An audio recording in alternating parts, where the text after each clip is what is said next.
또 아이를 낳는다, 안 낳는다. OX 한번 해볼게요. 하나, 둘, 셋.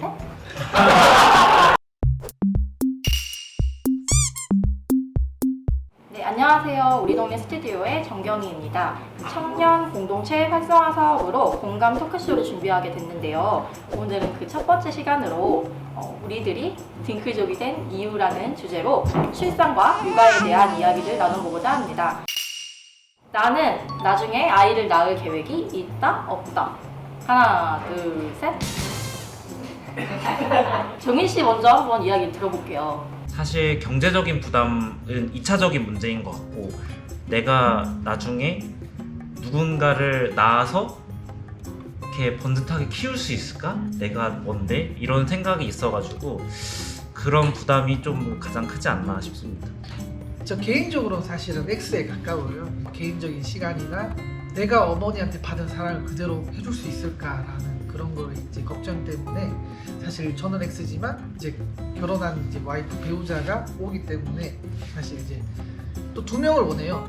근데 이제 2명 원하는데 저는 한 명만 넣자. 나는 이제 2명 힘들다 이렇게 이제 얘기를 하고 있는데. 그러면 2명으로 합의를, 아니 1명으로 합의를 하신 건가요? 아니 합의 안 됐어요 아직. 와이프는 또 3명 얘기하기도 하고 저는 이제 1명. 이제 넣을 거는 1명. 제가 최근에 인스타그램에서 이제 육아를 6글자로 표현하는 이벤트가 있어서 댓글 중에서 찾은 것 중에 독박육아 지옥 이렇게 6글자, 뭐 한눈 팔 수 없다, 나 좀 숨 좀 쉬자 이런 거 이런 거 있었고. 너무 공감을 다 너무 하셔가지고 공포를 주기 위한. 좋은 것도 있었어요. 끊임없는 배움. 리액션이 너무 좋다. 그다음에 생애 최고 행복. 오, 맞죠? 맞아요. 행복한 성장통. 막 이렇게도 또 표현을 해주시더라고요. 또 살아가는 이유. 요거를 또 저희도 한번 해보고 싶어가지고.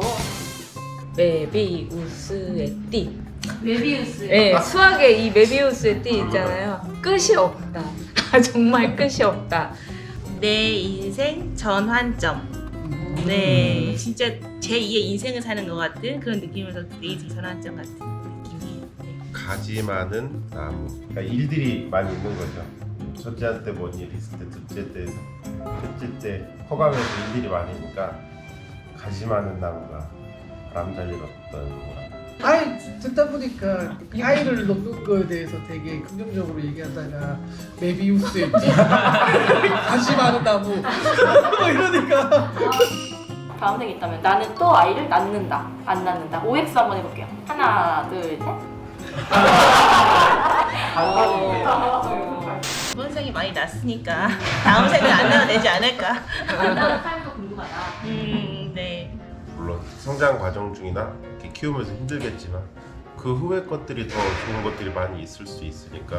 저는 아이들을 통해서 점점 제가 성장해가고 있다는 걸 느껴요. 아이를 낳으면 낳을수록 아이에게서 배우기도 하고, 그리고 첫째 키울 때 그 어설펐던, 그리고 되게 서툴었던 그 감정들이 이제 넷째를 키우면서 더 편안해지고, 아이를 이렇게 케어하고 양육하는데도 더 많은 배움을 줄 수 있는 엄마가 된 것 같아서, 저는 여러 명을 키워서 한다는 건 어른도 같이, 아이도 성장하지만 어른도 같이 성장하고 있다고 생각해서 오를 들었습니다.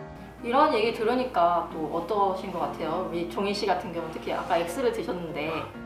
사실 아이를 원치 않는 이유가 다른 뭐 경제적인 부담이나 이런 게 아니고, 그냥 내가 아빠가 될 수 있을까라는 그런 느낌 때문이라서, 사실 어찌 보면 제 가족에 대한 기준이 높은 걸 수도 있고요, 부모에 대한 기준이 높은 걸 수도 있고, 그런 게 낮아지거나 제가 제 스스로 만족할 만한 사람이 되지 않는 이상 그거는 변하지 않을 것 같긴 합니다, 사실. 근데 저는 정말 그 아이를 낳는다 그런 생각을 해본 적이 없는 것 같아요. 그래서 이제 잠깐 머릿속에 한번 그려봤어요. 아, 이 행복, 배움, 변화 뭐 이런 것들이 경험을 못 하겠지라는 생각을 드는 것도 분명히 있더라고요. 그리고 이제 제가 그 전에 뭔가 배우거나 변화나 뭐 이런 것들을 하기 위해서 노력했던 것들도 있거든요. 그러면 그 노력과 이 아이를 낳았을 때 그 상황과 분명히 다를 텐데 이 다름에 대해서 좀 고민을 좀 해봐야 되겠다는 생각을 좀 했어요. 저 너무 공감되는 게 이제 저도 뭐 아이를 낳고 이렇게 해야 될 나이가 되니까 이제 자식을 낳고 나면 이제 나의 경력은 여기서 끝이구나. 커리어는 끝이고 이제 아이를 키우는 앞으로의 뭐 4, 5년 동안은 이제 꼼짝없이 하겠구나 하는 그 경력 단절에 대한 두려움이 일단 제일 큰 것 같고 그 부분이 조금 해결이 된다면 내가 아이를 잘 키우고 나서 다시 사회로 안전하게 복귀할 수 있는 게 좀 중요한 것 같아요. 만약에 한 가지 정도만 제도적으로 뭐가 된다면 내가 아이를 낳는 걸 좀 생각해 볼만 하겠다라는 게 있다면 뭐가 있을까요? 육아를 끝내고 다시 재취업을 한다거나 이 분들을 고용을 했을 때 인센티브 제도가 조금 있었으면 좋겠어요. 자녀분들이 많으시면 취업을 하더라도 이직률이 낮아요. 기업체에서도 경력 단절이 됐을 때 그 말씀하신 완충지대 역할을 할 수 있는 그런 제도적으로 사회적 분위기가 좀 조성이 되고 만들어져야 된다고 저는 생각해요. 그 스웨덴이나 이런 북미 국가 같은 데서는 부모의 노동권을 인정을 하거든요. 부모가 아이를 키우면서도 일할 수 있는 권리를 보장하는 나라에서 육아휴직을 하지 않으면 월급을 깎는다든가 육아휴직 했을 때부터 있을 때부터 더 패키지가 많이 준다든가 육아를 할 때 더 이상 내가 좀 더 손해를 본다거나 피해를 본다거나 그런 것보다는 이거를 사회가 같이 공동 부담한다는 그런 인식을 심어줄 수 있도록 지금 아이를 키우는 부모들이 육아에 참여할 수 있도록 많이 배려를 하도록 제도를 강화시켜야 되는 부분이 필요한 것 같아요. 강력한 육아휴직 제도, 그게 현재는 잘 되고 있는 게 공공기관, 큰 기업 위주로 돼 있는데 뭐 영세한 데는 또 안 되는 경우도 있고. 보통 1년 하겠다 하고 남자들은 1년을 다 못 채우고 돌아와요. 돈 때문에. 결국에. 맞아요. 1년 정도 이제 또 돈이 나오고 나머지 2년은 돈이 또 안 나오죠. 무조건 뭐 사회가 뭐 이렇게 보장하고 책임져라 뭐 이런 건 힘들 수도 있겠지만은 사실 지금처럼 힘든 시기에는 기대게 되죠, 사실은. 그 지금 아이를 키우면서 받아보신 뭐 혜택 같은 게 있으실 거 아닌가요? 처음에 아기를 돌까지 키울 때 12개월 동안 아동수당이 20만 원이 나와요. 그 20만 원이 이제 개월수가 12개월이 넘어가면 점점 줄거든요. 그러면 내가 맞벌이를 하지 않더라도 내가 손해보네? 그냥 어린이집에 맡기고 내가 쉬는 게 낫겠네 라고 하니까 어린이집에 보내는 거예요. 차라리 그 돈을 조부모님이나 가정에게 지원을 한다면 누군가는 양육을 적은 돈이지만 그 돈으로 대신할 수는 있겠다라는 생각을 해요.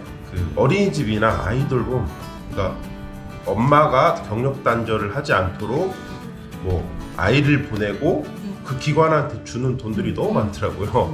그래서 차라리 그런 것들을 다 하고 실제 부모가 아이를 키운다고 하면 그 가족에 뭐 일정 금액 100이면 100을 딱딱딱 주면 그게 좀 더 효율적이고 아이들이 안정적으로 크고 그 가족들도 부담스럽지 않게 할 수 있지 않을까라는 생각이 들어서. 근데 사실 가장 쓸데없는 정책이 돈 주는 거 아닌가. 쓸데없다고. 왜냐하면 돈이 너무 적어요. 20이면 글쎄요, 20이면은 정말 애매하죠. 금액으로 뭔가 보장해 주기보다는 지금 있는 육아 환경을 더 좋게 해주기 위해서 보육조처를 강화한다든가 아니면 좀 더 유연한 근무제를 시행한다든가 그런 식으로 돈을 직접적으로 주기보다는 내가 1억 이상 다 아이를 키워도 괜찮구나 라는 생각을 들도록 하는 환경을 마련해 줘야 되는데 돈 주고 끝나는 거면 환경은 그대로고 돈만 있으면 돈이 계속 필요한 상황이 오는 거예요. 사회적 분위기가 굉장히 중요한 것 같아요. 딩크족인데 이분들은 애를 선택적으로 안 낳을 수도 있고 정말 낳고 싶지만 못 낳을 수도 있는데 너 왜 애 안 낳아? 이 말도 굉장히 신뢰되는 질문이잖아요. 너 애 언제 갖니? 이건 자기 다 선택인데 그걸 인정을 안 해주는 그 분위기가 너무 무서운 것 같아요. 그리고 제가 들었는데 실제로 불임이신 부부들이 딩크 맞아요. 선언을 맞아요. 하시는 경우도 많다 그래요. 그냥 불임이라고 하면은 뭔가 불쌍하게 보고 안타깝게 보고 하는 시선이 더 어렵다고 하죠. 결혼을 하고 안 하고는 개인의 선택이지만 미혼이나 비혼주의 아이를 안 낳겠다는 것 자체가 사회적인 분위기가 그렇게 되고 그렇게 몰아가고 불안감 지수가 너무 높게 있기 때문에 미디어나 혹은 뭐 직장에서도 그렇고 뭐 학교에서도 그렇게 몰아가는 경향이 많이 있는 것 같아요. 그러니까 그런 것들 먼저 인식 개선도 필요하고 사회적인 분위기도 바뀌어야 되고. 분위기 하니까 독일 이런 데는 딩크족에게 세금을 더 매기거나 불이익을 주는 그런 제도들이 뭐 생겼는지 모르겠지만 논의가 됐었다고 해요. 근데 그거는 어떻게 보면은 사회가 이제 젊은 세대들에게 이제 책임을 돌리는 거죠.